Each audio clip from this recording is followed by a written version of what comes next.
Okay, so the theme for this deck is to trick my opponent into activating Waking the Dragon by either giving them an MST with gift exchange or like a monster that can destroy it, or the way I did it more often was just to give my opponent Absorbing Jar or Empowered Warrior and just attacking into it so they were forced to destroy it.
Alright, so final deck thoughts.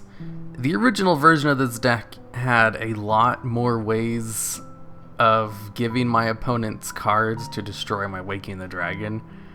It's just the original, way I was thinking of searching out the card the entire deck is based around was just with the new trap card. Here, let me get to it as soon as I cycle through everything. Trap Tricks. What I really wanted to do in my original version of this deck, the whole reason I made this deck, was to bring out Gandora, the Dragon of Destruction, give it to my opponent, and then make them use the effect. Not make them, but they'd be like, okay, I'll use this effect. So I was going to creature swap it, and then they would banish Waking the Dragon, and I was also going to use XYZ Dimension Splash. And the big problem with it, besides just how inconsistent that deck would have been, was the fact that Gandora destroys itself at the end of the turn. During the end phase. It's not like just during your end phase. So even if I gave it to my opponent, they wouldn't be able to actually use the effect. So I was like, okay, what if I give them something else that can destroy all cards on the field? And I was like, oh, that's really hard to do. How about I abandon that strategy and instead just give them Absorbing Jar or Empowered Warrior? What I wanted were cards which specifically destroyed a card your opponent controls that I can give to my opponent that they would use, and that I could activate myself, but also wasn't that that rank 5 XYZ monster. I didn't want to do that. That's boring. That's pretty much everyone's first thought when they think of proccing Waking the Dragon, which you need your opponent to destroy it. Absorbing Jar has a mandatory effect of just destroying everything, so this is the best way. Empowered Warrior it doesn't have an optional targeted destruction. It's just when it's flipped up, target one card, one spell or trap card, and destroy it. And it has decent stats, so I can just use it as a 1400 attack beat stick, which I did use quite a bit. There's also Trapmaster, Green Kappa, and like that one ninja card. Like those are the only 5 flip monsters with the mandatory destroy effect. All the other ones are optional, I think. I'm pretty sure I looked through all of them. Anyways, there was more than enough, so I just used 2 of them. The 2 I thought were the best. I also used Destructotron because it has an effect where you can just pay 1,000 life points to destroy a spell or trap. And you can use as many times as you want per turn. Also, it destroys itself at the end of the turn if you don't control any other psychic type monsters. So I thought if I give this to my opponent, they would be tempted to use it to pop my back row. And I also thought, you know, I should use some good back row, that way they actually want to destroy it. So, in one version of the deck, I ran Mirror Force Launcher to have Mirror Forces in the back. Because Mirror Force Launcher is also a good card that doesn't mind being destroyed. Mirror Force Launcher, I mean, when it's face down. But that didn't work out very well. And then there's also Yajiro Invader, which I thought would be really good at proccing, destroying my Waking the Dragon if I gave it to him. It'd be really easy to actually move him to my field and destroy the card. It's just, I didn't really draw it. I only ran one of it, and I just kind of put it in there without too much thought. So a lot of one-offs don't usually get seen, and I also didn't give it to my opponent. If I used Gift Exchange, I usually gave him Mystical Space Typhoon or Destructotron. And for the rest of the deck, I just kind of needed some consistency and ways to stay on the field if I didn't get my combo off. So I ran Kaijus because I thought that would be good for all of the swapping I'm doing. I also ran the Sky Striker engine because it was really good at just getting cards in my hand and just allowing me to live. And then as for the cards I used for Waking the Dragon, since it allows you to special summon any monster from your extra deck or deck, sadly, it puts the monster in your extra deck zone, which I wasn't expecting, but it wasn't that big of a deal. So I couldn't like use multiple of them. But luckily I was running Kaiju, so I had big monsters to bring out in case I did activate another one while I had one of these occupying my extra deck zone. So far, the one that play tested the best was Raid Raptor. I tried all these other ones, and I think I ended up losing with them. Because like Naturia Exterio can stop any spell or trap card, but it's easily destroyed with monster effects. And then there's Crystal Wing Synchron Dragon, who can stop monster effects, but was easily destroyed by like Dark Holes and Raigekis. And then Last Warrior, I ended up only having Waking the Dragon proc during my opponent's turn, so I never brought him out. And Ultimate Falcon was just good in pretty much every situation, and I never really got the chance to bring out Cyber Dragon Infinity, and I used Blackwing Full Armored Master once, and it seemed okay. It's like a more useful Ultimate Falcon, except having 500 less attack actually kind of worried me a bit, because he can still be destroyed by battle, and 3,000 is a lot easier to beat over than 3,500. Like, that 500 attack difference is kind of big. So I kept worrying about him getting destroyed by just like a buffed up, what's that one card, Decode Talker or something? It didn't happen, and it seemed useful, because it's basically an Ultimate Falcon, but with a useful effect, just with 3,000 less attack. So I'd like suggestions on cards that could also be used with Waking the Dragon, because so far it was basically just Ultimate Falcon that was like the best case most of the time. I didn't actually get to try out any ones, but if you have any good suggestions for Waking the Dragon targets, I'd love to hear them, because it was really hard to find some. Outside of Ultimate Falcon, I should say.